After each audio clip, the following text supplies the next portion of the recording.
हरिओम। आज हम सब कार्तिक महात्म्य के 22वें अध्याय की कथा को श्रवण करेंगे। तो राजा पृथु ने नारद जी से पूछा कि हे देवर्षि, कृपया आप मुझे यह बताइए कि वृंदा को मोहित करके विष्णु जी ने क्या किया और फिर वह कहाँ गए। तब आगे देवर्षि नारद बोले कि जब देवता स्तुति करके मौन हो गए तब शंकर जी ने सभी देवताओं से कहा कि हे देवताओं, जलांधर तो मेरा ही अंश था, उसे मैंने तुम्हारे लिए नहीं मारा है, यह तो मेरी सांसारिक लीला थी। फिर भी आप लोग सत्य बताइए कि आप सब इससे सुखी हुए या नहीं।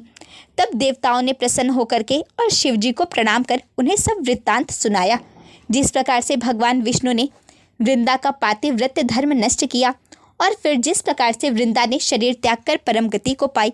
उसके बाद देवताओं ने भगवान शिव को यह भी बताया कि वृंदा भगवान विष्णु की भक्त थी, अतः भगवान विष्णु उस पर मोहित हो गए, उस पर प्रसन्न हो गए और जब उसने शरीर त्याग किया तो उन्हें बड़ा कष्ट हुआ, अतः वह उसकी चिता की राख लपेटे इधर उधर घूमते हैं। अतएव आप उन्हें समझाइए, क्योंकि यह सारा जगत तो आप ही के अधीन है। देवताओं से यह सब सुन करके शंकर जी ने उन्हें अपनी माया समझाई और कहा कि भगवान विष्णु उसी से मोहित हो गए हैं, परंतु महादेवी उमा त्रिदेवों की जननी सबसे परे वह मूल प्रकृति परम मनोहर और वही गिरिजा भी कहलाती है। अतएव भगवान विष्णु का मोह दूर करने के लिए आप सभी उनकी शरण में जाए। शंकर जी की आज्ञा से सभी देवता मूल प्रकृति को प्रसन्न करने चले। उनके स्थान पर पहुंचकर उनकी बड़ी स्तुति की। तब यह आकाशवाणी हुई कि हे देवताओं, मैं ही 3 प्रकार से तीनों गुणों से पृथक होकर सत्य गुण से गौरा, रजोगुण से लक्ष्मी और तमोगुण से ज्योति रूप हूँ।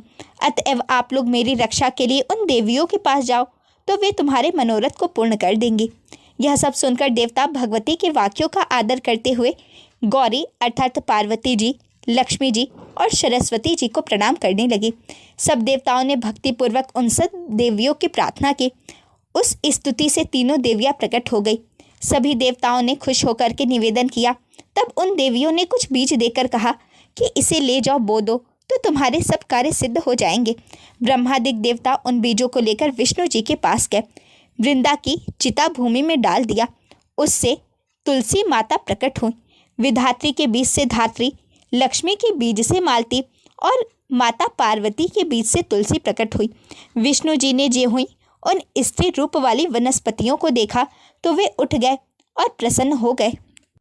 धात्री और तुलसी ने उनसे प्रीति की। विष्णु जी सारा दुख भूलकर देवताओं से नमस्कृत हो अपने वैकुंठ लोक में चले गए। वह पहले की तरह सुखी होकर शंकर जी का स्मरण करने लगे। यह आख्यान भगवान विष्णु की भक्ति को और भगवान शिव जी की भक्ति को देने वाला है। ओम शांति ही शांति ही शांति ही।